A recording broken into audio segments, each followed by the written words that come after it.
कहते हैं भक्ति सच्ची हो तो ईश्वर को भक्त के सामने आना ही पड़ता है और ईश्वर के जिसे दर्शन हो जाएं उसे कुछ न कुछ देकर ही जाते हैं। यह एक ऐसे ही भक्त की कथा है जिसे भगवान श्री कृष्ण ने दर्शन दिए और जाते जाते छोड़ गए शरीर पर शंख और चक्र के चिन्ह। यह कथा है अमेर नरेश श्री पृथ्वीराज जी स्वामी की। एक बार इनके गुरु पयोहारी जी द्वारिका जी यात्रा पर जाने लगे तो पृथ्वीराज भी द्वारिका जाने की तैयारी करने लगे। इन्होंने कहा कि द्वारिका जाकर शरीर पर शंख चक्र बनवाऊंगा।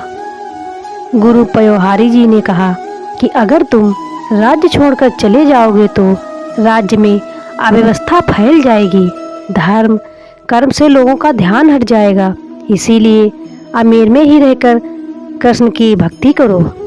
गुरु की बात मानकर श्री पृथ्वीराज जी आमेर में ही रह गए, लेकिन इनका ध्यान द्वारिकाधीश में ही लगा रहा। रात में जब यह सोए हुए थे तब इन्हें लगा कि अचानक में तेज प्रकाश फैल गया है और भगवान श्री द्वारिकाधीश स्वयं प्रकट हुए हैं। राजा पृथ्वीराज जी ने द्वारिकाधीश की परिक्रमा की और प्रणाम किया।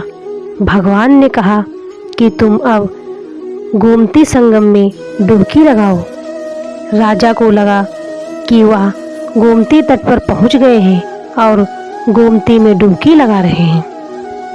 सुबह जब राजा महल से बाहर निकलते हैं तो रानियां उनके शयन कक्ष में पहुंचती हैं। रानी ने देखा राजा सोए हुए हैं और उनका पूरा शरीर भीगा हुआ है, जैसे स्नान करके आए हों।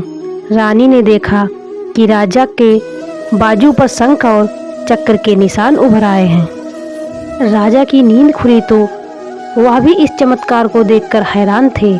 उन्हें लगा कि भगवान स्वयं उनकी इच्छा पूरी करने के लिए आए थे। इसके बाद राजा पूरी तरह से कृष्ण भक्ति में लीन हो गए।